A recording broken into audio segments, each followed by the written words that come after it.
Okay, let's unpack this. If you've been anywhere near, a park, a sports club, maybe even just browsing local news in London recently, you can practically taste the energy. There's this distinct sound cutting through the usual city noise, that sharp crack of a paddle ball. Yeah, that pop. The racket, the satisfying thud against the glass walls. It's not just a new sport showing up. No, definitely not. It really feels like a phenomenon, almost a revolution sweeping through the city at lightning speed. It absolutely does. What began as something you might, only find in a handful of places, Right. is now rapidly establishing itself as a core part of London's urban sports landscape. You see courts emerging in, unexpected locations sometimes, and the sheer buzz surrounding it is just undeniable. Players are scrambling for court time, communities are forming, Yeah. and there's a real palpable sense of excitement about this sport. Exactly. And that palpable excitement, that explosive growth, is precisely what we're diving into today. Good stuff. This is a deep dive into the incredible, almost dizzying rise of padel, specifically within Greater London. Right. But we also want to place it firmly within the broader context of what's happening across the UK as a whole. Makes sense. We're going to peel back the layers, look at the raw data, the crucial insights, and the observations from a stack of material we've been meticulously analyzing. And our guide through this deep dive is someone uniquely positioned to understand the pulse of the padel world.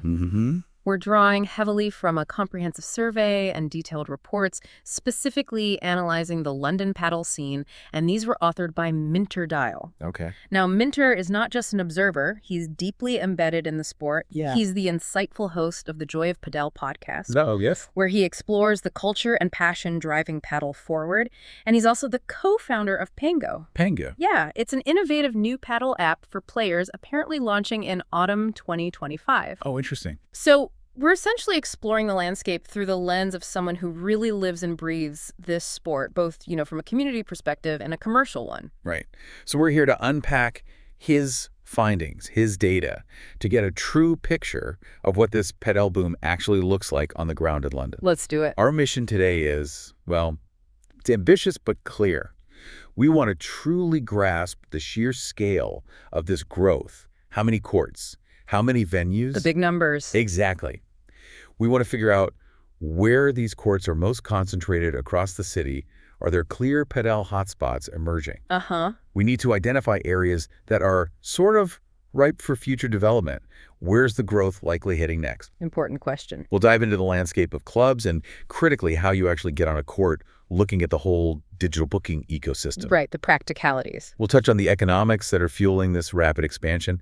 And finally, understand how London's padel revolution fits into the overall, equally impressive picture for the UK as a whole. It's an incredibly dynamic picture, and the data provides a really detailed snapshot of a sport that isn't just growing, it feels like it's accelerating. Yeah, it really does. So let's begin by looking at those raw numbers for London. Absolutely.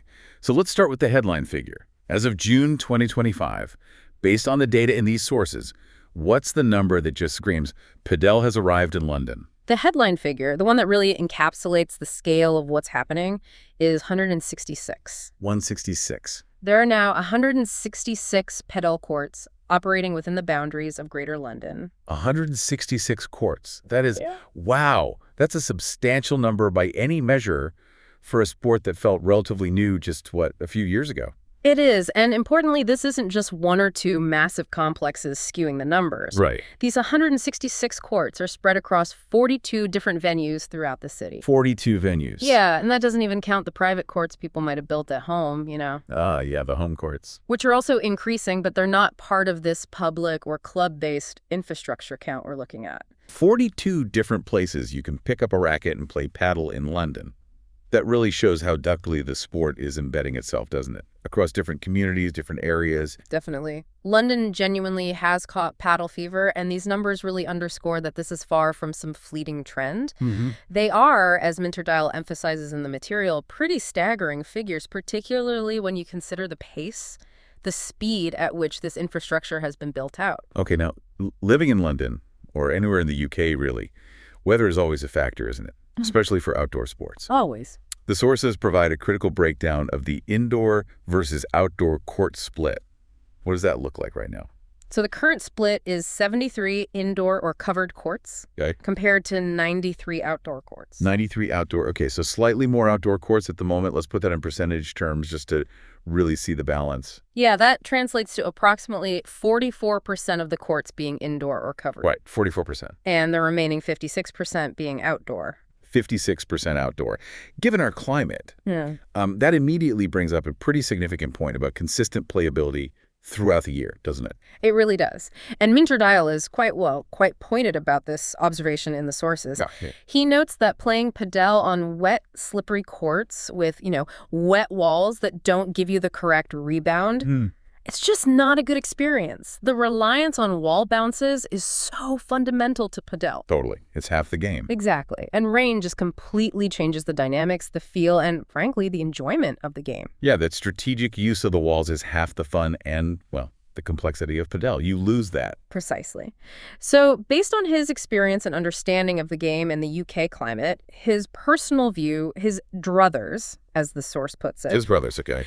Is that for truly effective year-round play, the balance should ideally be closer to 75% indoor facilities and just 25% outdoor. Wow, 75% indoor. That's a dramatic difference, isn't it? Compared to the current 4-4-56 split. Huge difference. It starkly highlights one of the most significant areas for future investment and development in London, that sort of urgent need for more covered facilities to guarantee consistent play, whatever the weather decides to do. It points to the fact that while the sheer number of courts is impressive, the effective playing capacity, particularly during this, the non-summer months, is heavily constrained by that outdoor majority. Right. Makes total sense. The demand is clearly there, the courts are being built, but shifting that indoor-outdoor ratio, that's going to be crucial for sustaining player engagement and, frankly, growing the sport's presence through all seasons. That's a really critical insight. It's not just about the count, it's about the type of court available. Okay, so with 166 courts spread across 42 venues, where are they most concentrated?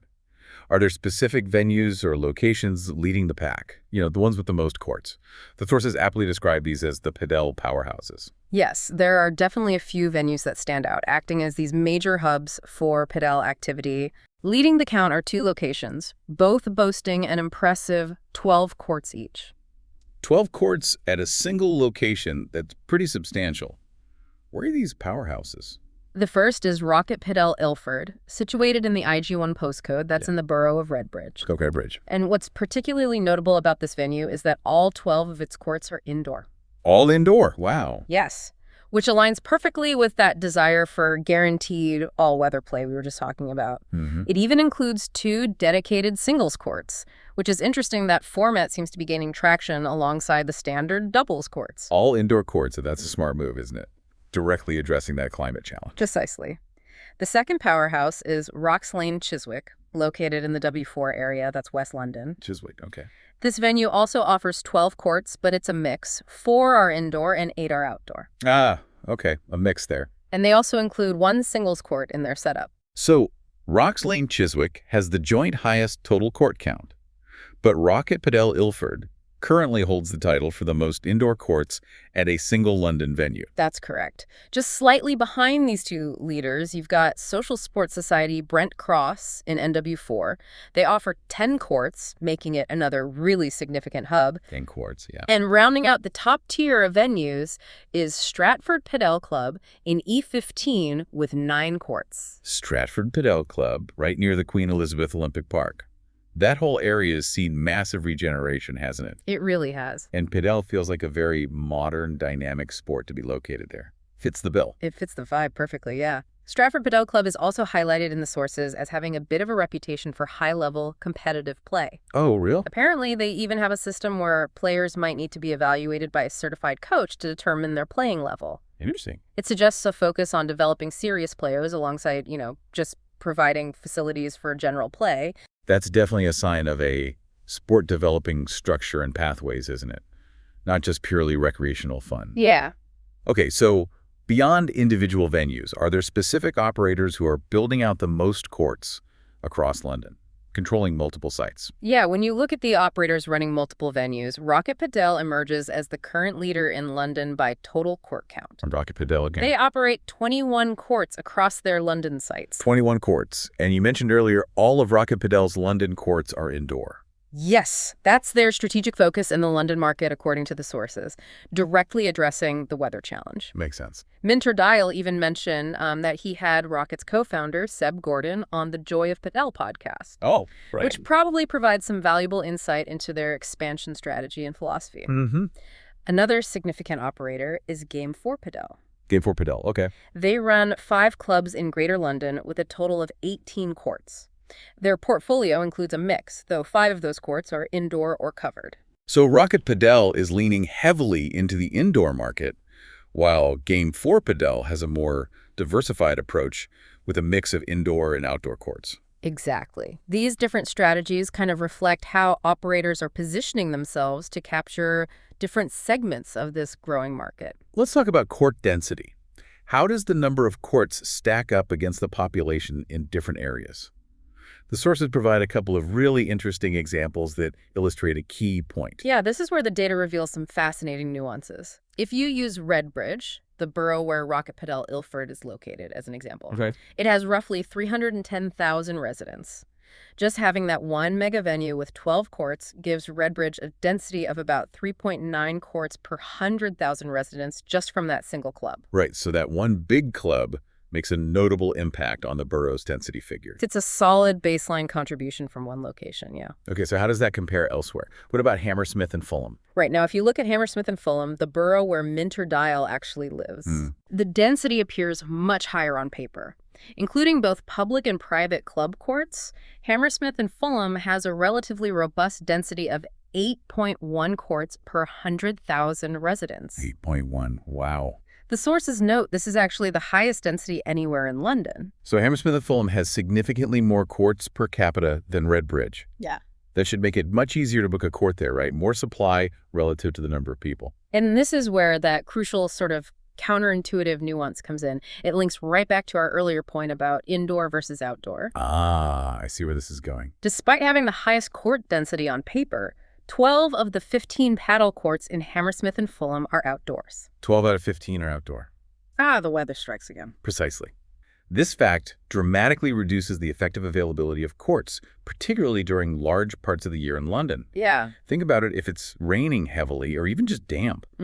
Those 12 outdoor courts might be unplayable or, at best, significantly less enjoyable. No. So while the raw number looks high, players seeking consistent weatherproof paddle in Hammersmith and Fulham are effectively competing for only 3 indoor courts. That's a massive difference in practical availability, isn't it? Yeah. It means that density figure alone can be quite misleading. Absolutely. You have to consider the type of court. It just underscores Minter Dial's point that indoor courts are really the reliable gold standard for a consistent playing experience in the UK climate. Yeah. High-density figures in areas reliant on outdoor facilities might actually mask real challenges in getting court time, especially when the weather turns poor. Right. It also highlights areas where future indoor investment would likely have a really significant impact on meeting true player demand. Fascinating how the data reveals those hidden challenges behind the headline numbers.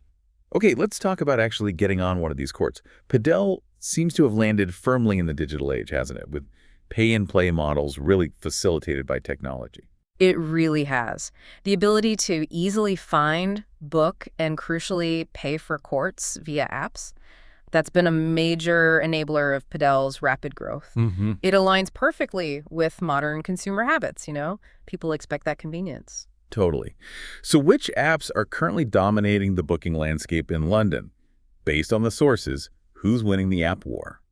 Well, Playtomic is identified as the leading booking system in London. It's described as the winner here, at least for now. Playtomic, okay. It powers reservations for 12 different venues across the city, which accounts for about 1/3 of all the Padel locations listed. A third of venues, that's significant. Yeah, and Playtomic is a massive platform globally, used by over 6,000 clubs worldwide, apparently. So it's a major international player with a strong foothold here in London. But you mentioned, at least for now, are there signs of a competitive market? Is it shifting?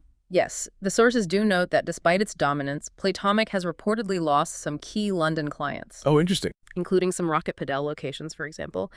They've also seen major clubs in places like Paris, like Casa Padel, move away from their platform. Okay. So it suggests the booking platform market is definitely competitive, and clubs are actively evaluating their options. It's not a done deal. Who else is competing in this space in London then? Who are the other contenders? Matchy is another significant player serving 8 clubs in London. Matchy, M-A-T-C-H-I. That's the one. And Padel Mates is highlighted as the up-and-comer in the London market. Padel Mates, okay. It currently handles 6 venues, and that number is apparently set to increase to 7 when the premium Padium venue in Canary Wharf switches over to their system in July. So Padium's moving to Padel Mates. That's a signal. Seems like it. Additionally, the David Lloyd chain, which has 4 Padel locations in London. The big health clubs. They use their own exclusive app just for member bookings. Makes sense. And I'm sure there are clubs still just doing things their own way. Yeah. Using their own websites or systems. Absolutely. The sources mentioned that some venues continue to use their own websites or private systems or other integrated club management systems. Things like the Club System, Private, the Virgin Active app, All-Star app, Mode Club app, or the Park Sports website for their specific sites. Okay. So while Playtomic is dominant, the market is definitely far from monolithic. There's a real mix. This focus on apps and booking platforms points to a broader trend, doesn't it? Technology shaping the whole paddle experience. You attended the Paddle World Summit, PWS 2025 in Barcelona, according to the source content. It is, yes. What did that reveal about the technological future of the sport, beyond just booking a court?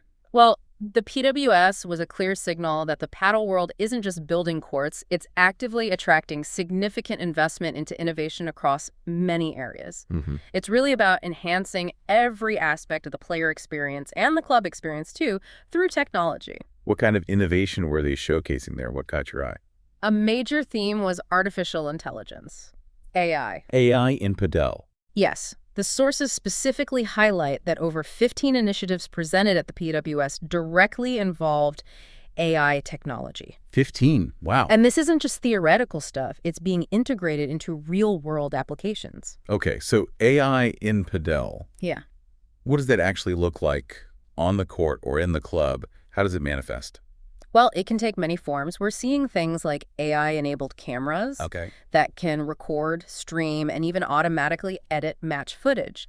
This allows players to review their games, share highlights easily. Stratford Padel Club, for instance, apparently offers this already. So like instant replays or analysis. Kind of, yeah. Other applications could involve AI assisting with performance analysis, tracking player movements, shot selections, that sort of thing. Right. Or even optimizing court scheduling and matching players based on their skill level and availability, finding you the right game. That makes sense. Minter Dial even mentioned that the banner image for his report was created using OpenArt AI, a personalized AI tool. Really? Yeah, it just shows how AI is becoming integrated into the sports ecosystem, even in things like content creation and marketing. So technology is moving beyond just getting you on the court and into analyzing your game, potentially helping you improve, finding partners. That's a fascinating layer of innovation coming in. It really shows that the investment isn't just in concrete and glass, you know. It's also in building this sophisticated digital layer around the sport. And that's likely to be a key driver for an engagement moving forward, I think. Okay, let's take that map of London and overlay where these 166 courts are actually located. The sources explain that the distribution is quite uneven across the city. It is, yeah. The geographic distribution tells a story. It's influenced by, existing sports infrastructure, regeneration areas, and also the target demographics of the new venues popping up. Right. You see different flavors of Padel scene emerging in different parts of London. Flavors? How so? Well, Central and West London tend to feature courts often integrated into, say, higher-end clubs or maybe public parks. East London hosts some of the larger, more community-focused hubs. North and South London offer a mixed dedicated paddle clubs alongside multi-sport venues that have just incorporated Padel. And then areas like Canary Wharf are seeing these premium facilities emerge, specifically targeting, the corporate population down there. Okay, let's begin our tour in North London then. What's the Padel scene looking like up there? In North London, a prominent venue highlighted is the Padel Hub North London, located in Mill Hill. The Padel Hub, okay. This is a dedicated indoor facility, 4 courts, and it's highly regarded, apparently emphasizes a welcoming community atmosphere. Nice. They offer essential services like racket hire, they've got a cafe, run coaching clinics for all levels, and accessibility seems a focus too, features like a step-free entrance, gender-neutral restrooms, trying to be inclusive. It sounds like a really solid community base for Padel. Yeah. Any other key North London locations mentioned? Another notable mention in North London is FG London Tennis in Camden. Ah, Camden. Primarily a tennis club, but they've added 2 indoor padel courts, leveraging their existing facilities. Booking is typically by appointment, and they're noted for offering expert coaching, got a very high rating for their coaching environment. Okay. The sources also reference the Padel Hub Whetstone with 6 indoor courts, another significant facility under that same Padel Hub operator umbrella in North London. Right, so the Padel Hub is building a presence there. Yeah, highlighting a growing presence in that part of town. Okay, moving east now. The sources describe East London as experiencing a genuine Padel explosion. That sounds pretty dramatic. What are the standout venues here? East London really is home to some of the largest and arguably most impactful padel clubs in the city right now. Okay. Stratford Padel Club in E15, which we touched on earlier with its 9 indoor courts, Yeah, near the Olympic Park. is specifically called out as London's largest padel community. They boast over 20,000 registered players. 20,000, that's incredible. It's more than just courts. It's this comprehensive facility. Features the AI-enabled match recording and streaming we talked about. Right. A gym, bar, hot food options. It's a real hub. And the pricing? Is it accessible? Their pricing structure seems designed for accessibility, yeah. They have affordable beginner packages, like £15, including coaching and membership for a bit. Member court hire is around £6 an hour, non-members about £10.67 an hour, and a monthly membership is 22 days. That sounds pretty reasonable, especially for London. Yeah, and inclusivity is considered too, with ramped entrances and accessible restrooms. Stratford sounds like a real destination for anyone serious about paddle in London, or even just curious. It really is designed to be a central hub, it seems, also in East London, but in a completely different urban setting. You've got Power League Shoreditch. Power League, yeah, the football places. They've integrated paddle into their urban football complex right near Shoreditch High Street Station. They offer 3 panoramic paddle courts that actually overlook the city skyline. Oh, cool. Paddle with a view. Exactly. A unique backdrop. These are designed for convenience, often booked in 60 or 90-minute blocks, so perfect for post-work games. Yeah, it makes sense. They offer lessons, social nights, and are highlighted as a pretty affordable central option, around £11 per person per hour. That's definitely appealing for that location. It adds a unique urban flavor. We also have the newly established Rocket Padel Beckton in E6 with 5 courts. Another Rocket Padel site. Further expanding the indoor capacity in East London. And then, of course, there's Padium in Canary Wharf. Pady, that's the upmarket venue targeting the corporate district you mentioned. Exactly. Padium in E14 is described as a premium venue, 8 courts, mostly indoor. It explicitly targets the professional demographic in Canary Wharf and is known for its higher price point, reflecting that positioning. Okay. So this range, from community hubs like Stratford to premium venues like Padium, really shows the diverse market segments Padel is reaching just within East London. It's quite a spread. Let's head into central London now. How does Padel fit into the very heart of the city? Fewer big spaces there, presumably. In central London, you tend to find paddle courts integrated into existing multi-sport complexes, often within those iconic green spaces like the Royal Parks. Ah, okay. Makes sense. Park Sports Hyde Park offers 4 dedicated paddle courts. In Hyde Park itself. Yeah, it's a publicly accessible facility where you can book online up to 7 days in advance. The price, around £25.80 an hour plus, includes racket hire, which is really convenient for visitors or people just starting out. Definitely. It's floodlit for evening play and includes accessibility considerations too. Dog-friendly cafe nearby as well. Playing Padel in Hyde Park is quite a statement, isn't it? Very visible. It is. And they have a sister venue, Park Sports the Regent's Park, with 2 Padel courts. Regent's Park, too. Similar setup, floodlighting, racket hire. Booking rules there allow members slightly more advanced access than the general public, but still accessible. Highly regarded for its central location and the court maintenance. Accessing Padel in these prime central locations is a great sign for the sport's visibility and integration. Now, moving west, It seems West London has a really interesting mix of different types of venues based on the earlier discussion. West London is indeed a really diverse padel landscape. You have places like Padel Social Club in Earl's Court, Right. which is playfully described in the sources as the Soho House of Padel. The Soho House of Padel. Okay, that paints a very clear picture. It certainly does. It features 2 indoor, glass-backed courts within a luxurious clubhouse setting. The focus here is heavily on the social experience curated events, singles mixers, dog-friendly stuff, champagne and cocktails available. As you'd expect from that description, it comes with premium pricing. Court hire starts at £50 an hour plus. Right. Definitely aiming high end. Yeah. What else in the West? Then you have padel courts integrated into established, often quite exclusive, private members clubs. Herbert Club Chelsea, for instance. Ah, yes. Famous club. Offers 3 indoor courts as part of its racket suite for members. And members can then access the club's extensive spa and wellness facilities. It blends high-level athletic facilities with that luxury hospitality feel. Top coaches available, too. Okay. Similarly, the Hurlingham Club in Fulham, Another very prestigious one. a private members club set on 42 acres, has added 4 outdoor paddle courts. State-of-the-art courts, lovely locker rooms, Riverside Cafe. Booking is via their private app, and membership vetting is famously strict. And wasn't there something really unique mentioned about Hurlingham Club that speaks to the demand, something unusual? Yes, that's right. The sources highlighted a truly unique example, a sumptuous floating court on the water at the Hurlingham Club. A floating court. Seriously. Apparently so. This was a pop-up installation cited via Gareth Evans, and it's just a vivid illustration that demand is so high, operators are creating temporary, even quite spectacular facilities to meet it. Wow. It's a clear sign of serious momentum and, well, creativity in the market. A floating paddle court. That's incredible. It definitely underscores the point about demand outpacing supply sometimes. What other key venues are there in West London? Well, Rocks Lane Paddle Tennis in Chiswick, which we previously mentioned as one of the powerhouses with its 12 courts, 4 indoor, 8 outdoor, Right. is a major presence in West London. It's known for being family-oriented, has amenities beyond paddle like soft play, youth tournaments. Clubhouse Cafe fosters community. Both pay-as-you-play and membership options are available, though court hire is pricier, 44 floored outdoor, 55 indoor per hour. Okay, so a different vibe to Hurlingham or Paddle Social Club. Definitely. And there's Playtime Padel Club in Barn Elms, SW13.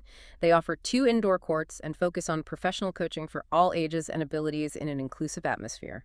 Noted for good accessibility features, too. Good to know.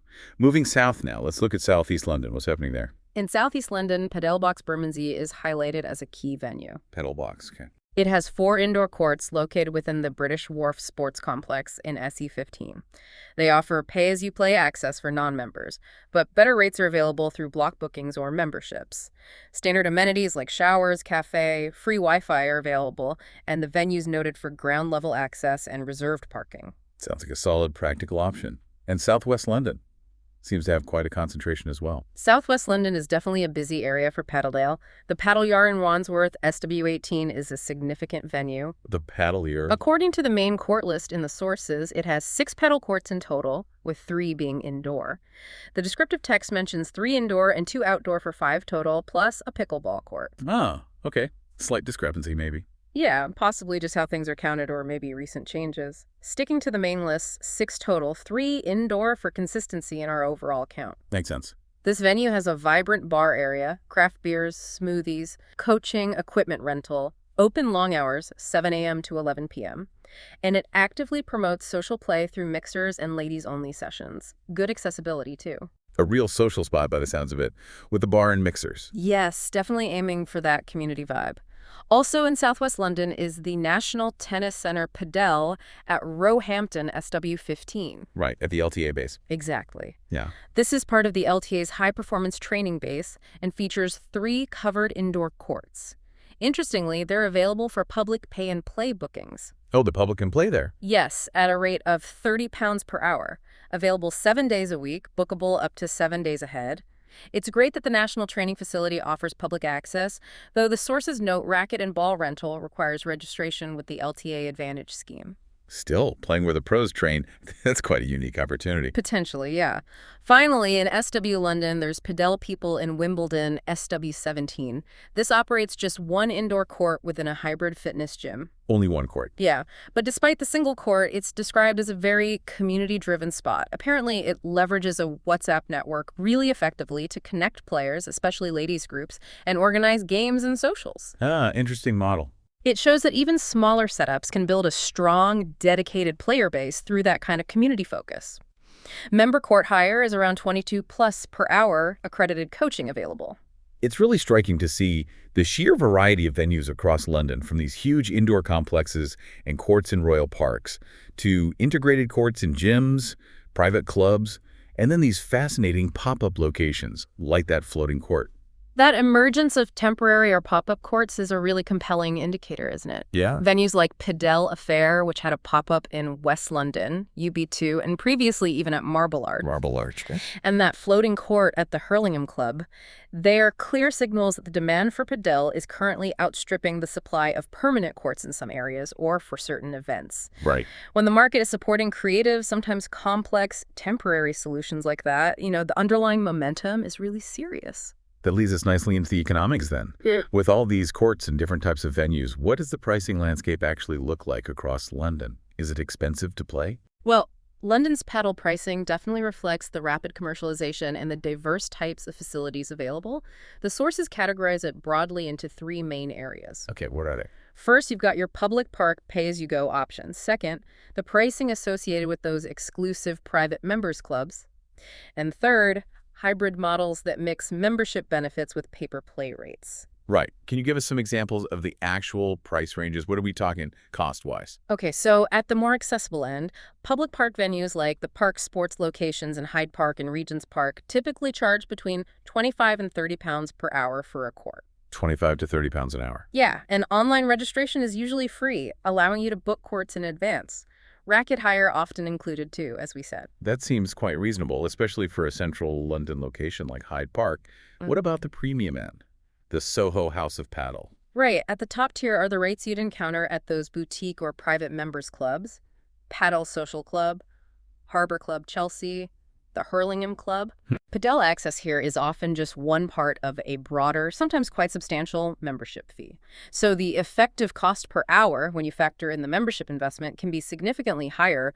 Well above £50 per hour isn't unusual. Okay. Padel Social Club, in Earl's Court specifically, lists its court hire starting at £50 per hour, which aligns with its luxury positioning. Got it. And the hybrid model, sitting in between. Exactly. Hybrid operators like the Padel Hub North London or Padel Box Bermondsey offer more flexible options. Their walk-in or standard pay-as-you-play rates are typically in the £20 to £35 range per hour. Okay, that's lower. Yeah. And then they incentivize regular playthrough membership packages that offer discounted hourly rates. So they appeal to both casual players and the more committed ones. What are the absolute highest and lowest prices cited in the sources? The extremes. Okay, at the very peak, Padam's Center Court in Canary Wharf holds the title for the highest price point. It commands a substantial £100 per hour. £100 an hour. Yep. This is for a state-of-the-art, game cam-equipped court designed for a premium corporate clientele. Close behind that, the Padel Hub North London, specifically referenced as the Totteridge location in the sources for this point. Right. Charges £80 per hour during peak times. £100. Oh. £80 an hour. That definitely puts Padel firmly in the luxury category for some specific courts or times. It really shows the willingness of a certain market segment to pay for premium facilities, location, and convenience. At the other end of the scale, the lowest prices are generally found in more suburban locations or during off-peak hours. Playtime Padel Clubs in Kingston is cited as offering the capital's lowest hourly rate at £20 per hour. £20 an hour. That's much more accessible for a lot of people. Definitely. So what do these varying price points and the emergence of different pricing models, memberships, pay-as-you-go, peak-off-peak, tell us about the market itself? Is it just finding its feet or something else? The sources interpret these diverse approaches and the increasing use of discounts as signs of market maturation. Right. Seems so. We're seeing innovative pricing strategies emerge beyond just simple hourly rates. There are subscription packages like Stratford Padel Club's 22 monthly membership we mentioned. Right.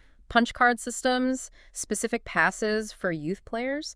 Many venues are also employing dynamic pricing, adjusting rates based on demand. Stratford, for example, lowers its off-peak rate significantly for non-members down to $27 an hour. Ah, okay. Trying to fill the courts. Exactly. This shows venues are actively trying to optimize revenue and encourage play across all times of the day, not just relying on peak hours. But with such a wide price range, from £20 up to £100 an hour, does this create accessibility challenges for the sport? Is everyone able to play? Absolutely. It highlights a significant challenge. The price disparities, especially that big difference between the premium central courts and the more affordable suburban ones, mean that accessibility isn't uniform across the city or across different income levels. While the sport is booming, ensuring it's truly accessible to people from all demographics is going to be crucial for long-term, sustainable growth and for building a genuinely broad player base. Yeah, you need that wide base. The sources even connect this accessibility piece directly to the LTA's ambition for Britain to develop a competitive national team. Oh, so? Suggesting that achieving that goal requires embedding the sport affordably within youth and community programs, so you can identify and nurture talent from all backgrounds, not just those who can afford the premium clubs. That's a really crucial point. Yeah. Growth needs to be inclusive if you want to build a deep talent pool and become truly mainstream, not just a niche high-end sport. Exactly. So looking ahead then, is this incredible paddle boom in the UK, particularly what we're seeing in London, showing any signs of slowing down? Yeah. Is there a risk of the boom, well, busting, like we saw in Sweden maybe? That was a key question raised at the Padel World Summit in Barcelona, apparently. And the sources are very clear in their assessment, particularly Minter Dial's analysis. Absolutely not. Oh, bust coming. The prevailing sentiment is that London can comfortably absorb many more indoor courts. Emphasis on indoor again. Many more. That's a confident prediction. So the current growth isn't even close to the ceiling yet. Far from it, it seems. The data highlights areas with significant untapped potential. At the time the sources were compiled, there were still 12 boroughs in Greater London that did not host a single paddle court. 12 boroughs with 0 courts. That's a massive opportunity for expansion right there. It is, yeah. And the sources confirm that this situation is already changing rapidly. Multiple new venues are either under construction or have been announced as coming online soon. Are there specific examples of planned expansions mentioned? Any big ones? Yes, Rocket Padel, already the largest operator by court count in London, Right. has plans to add another 9 courts to their portfolio by late 2025 in Croydon. 9 more courts in Croydon. And crucially, these will all be indoor courts. Sticking to their strategy. Directly addressing that key need we identified earlier. Several smaller venues have also been announced, including plans for courts coming soon to Haringey, for example. So we're looking at a significant increase in the court count just within the next year or so, beyond the current 166. Seems very likely, yes. How does London's growth rate compare or fit into the broader UK picture? Yeah. Is the whole country seeing this kind of boom? London is certainly leading the charge in many ways, but it's definitely part of a nationwide phenomenon.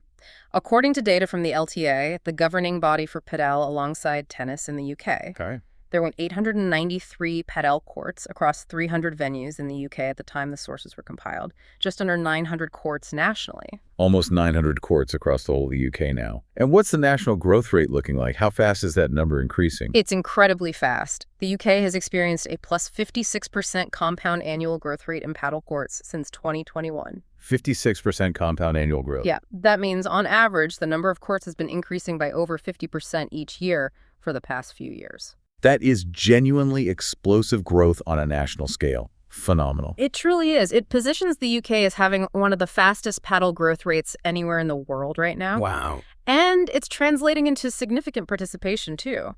The LTA's figures show that 400,000 Brits played paddle at least once in the last 12 months.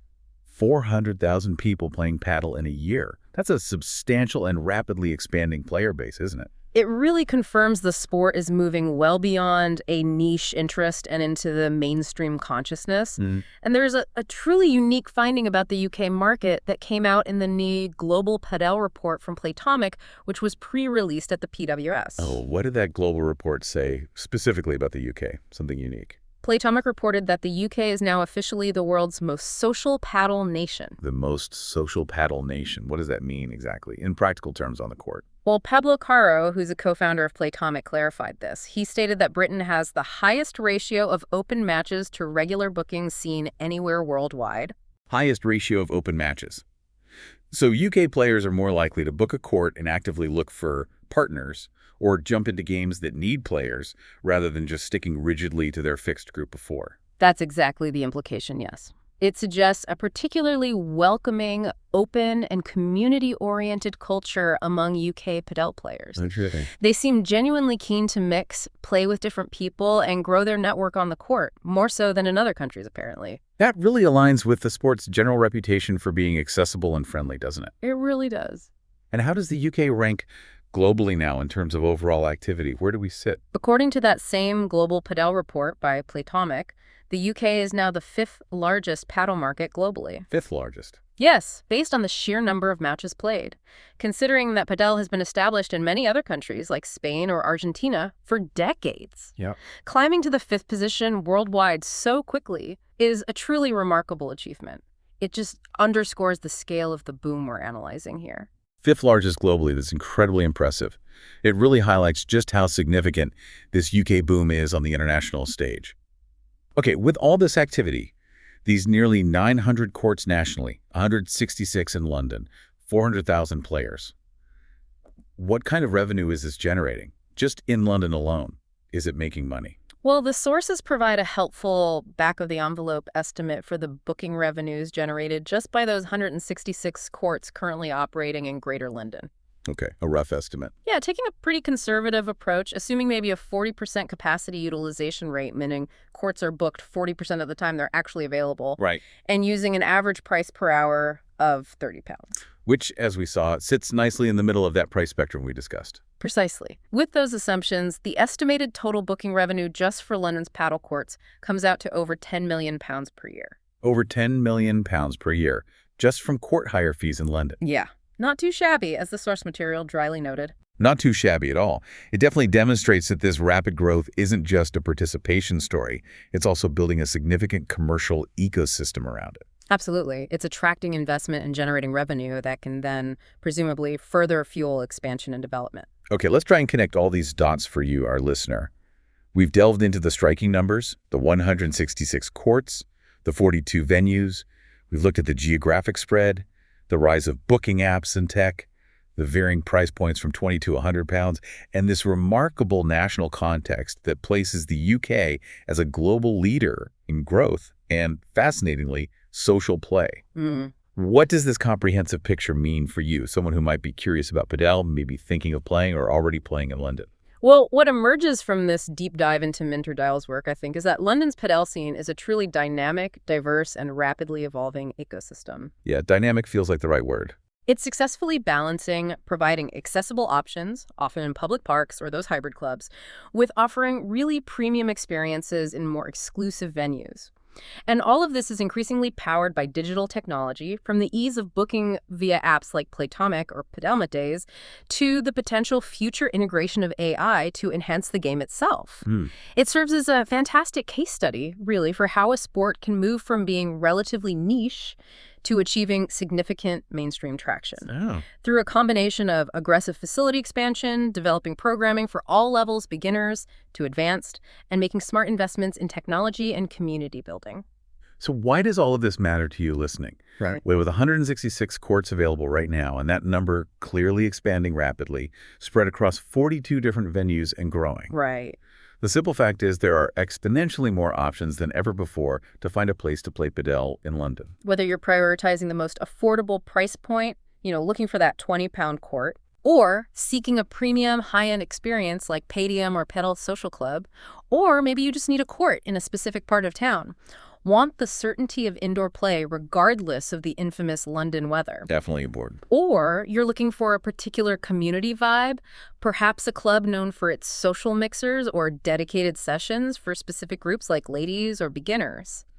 The landscape is incredibly rich and varied now.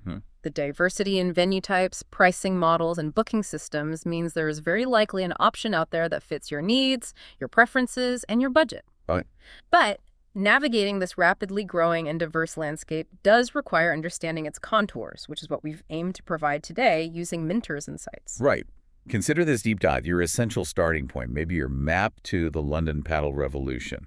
Now that you have a clearer understanding of the scale, where the courts are concentrated, the different types of places available, the pricing, the tech layer, the next step is yours. We've laid out the territory based on the extensive data and observations compiled in our source material from Minter Dial.